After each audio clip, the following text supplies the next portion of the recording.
पीटीपीएससी junior assistant का new update आपके सामने रखने वाले हैं। ठीक है, तो सबसे पहले आप लोग जो है कुछ न्यू चेंजिंग के बारे में कुछ बच्चे पूछ रहे थे जो जिनके पास जानकारियां नहीं है, तो उसमें आपको बता दें कि इसमें न्यू चेंजिंग में आपके बताए गए थे कि जैसे 5 के स्ट्रोक्स जो होते हैं, बच्चे के दिमाग में ये नहीं आ रहा सर 5 के स्ट्रोक क्या होते हैं और स्पेस क्या होता है, ब्लैंक स्पेस।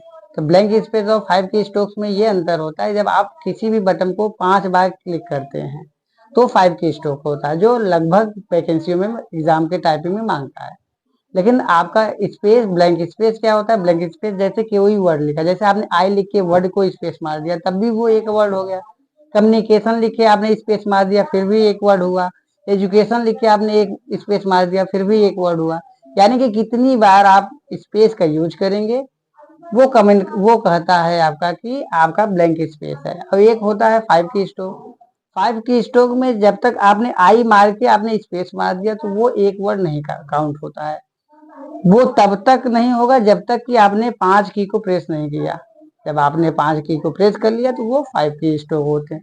दूसरे कमेंट बच्चों का आया है कि डेस्कटॉप में फेस कैसा होता है।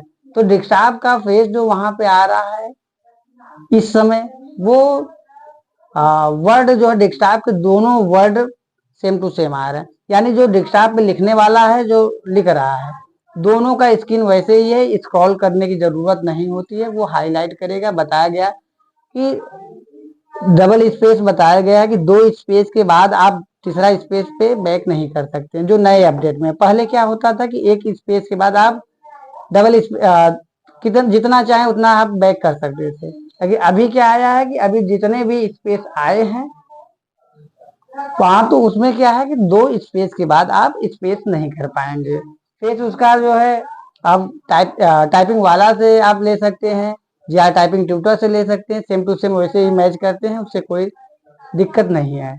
एक और तो और आपका जो है हाफ मिस्टेक और फुल मिस्टेक की बात कर रहे थे बच्चे कि हाफ मिस्टेक क्या है, फुल मिस्टेक क्या है। हाफ मिस्टेक आपके वो होते हैं जिसमें आपके वर्ड में गलतियां हो, जैसे मीनिंग्स में कोई गलत आपने कर दिया, जैसे आई एस लिखना था आपने ई एस लिख दिया, टी एच आई एस लिखना था टी एच ई एस आपने लिख दिया, तो वो आपके हाफ मिस्टेक होते हैं। और फुल मिस्टेक क्या होते हैं? फुल मिस्टेक में आपने जैसे 3 वर्ड आपको लिखना था, आपने 4 वर्ड लिख दिया, यानी एक वर्ड आपने एक्स्ट्रा किया। जो एक्स्ट्रा वर्ड होता है वो क्या होता है? आपका फुल मिस्टेक होते हैं। या फिर आपको 4 वर्ड लिखने थे, आपने 3 ही वर्ड लिखा, बीच का कोई वर्ड आपने नहीं लिखा, तब भी वो फुल मिस्टेक में ही आते हैं।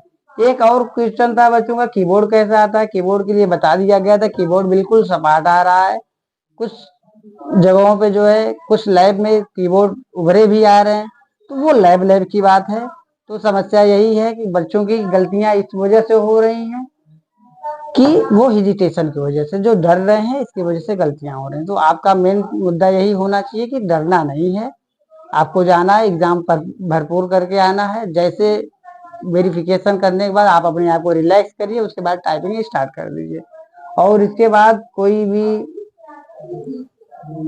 न्यू चेंजिंग में बता दिया गया, एक चेंजिंग और आया था न्यू चेंजिंग में, जैसे कि आपकी जो गलतियां होंगी वो 5 की स्ट्रोक तो बताई गई थी, ठीक है। इसमें क्या है कि 5 मिस्टेक्स भी कहा है। जैसे आप 150 वर्ड आपको लिखना है, 150 वर्ड में अगर आपकी 5 गलतियां होती हैं तो वो आप क्वालिफाई हैं। लेकिन अगर 5 से 6 गलती होती है तो एक गलती पे 5 अंक आपके काट लिए जाएंगे। तो ये मिस्टेक कम करना है, यानी 5 गलतियों से ज्यादा गलती नहीं करना है, नहीं तो आपके एक बैक जो है 5 वर्ड काट लिए जाएंगे। कुछ बच्चे पूछ रहे थे जो है कि अगर 145 वर्ड ही लिखे तो 145 वर्ड में क्या होता है कि आपके पूरे 30 की स्पीड नहीं आएगी, तो उसमें आप डिस्क्वालीफाई हो जाएंगे। इसलिए आपको 150 वर्ड तो लिखना ही लिखना है। अब 150 वर्ड में अगर आप 5 वर्ड गलत करते हैं फिर आप क्वालिफाई हैं। अगर आप एक्स्ट्रा गलत करते हैं तो आपके हर गलतियों से 5-5 वर्ड काट लिए जाएंगे। उम्मीद करता हूँ वीडियो आप लोगों को पसंद आई होगी। धन्यवाद।